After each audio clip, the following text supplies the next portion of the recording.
পড়াশোনা চালিয়ে যাব, বৃত্তিমূলক বা কারিগরি প্রশিক্ষণ চালিয়ে যাব এবং তা সম্পূর্ণ করব। আমার কন্যাশ্রীর সময়সীমা শেষ হলে আমি স্বনির্ভর হতে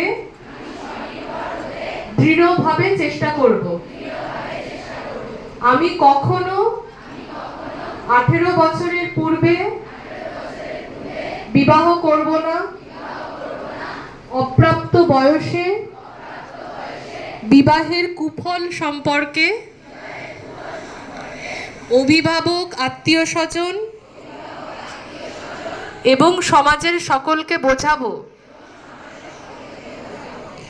আমি শিক্ষা আর স্বনির্ভর হয়ে ওঠার জন্য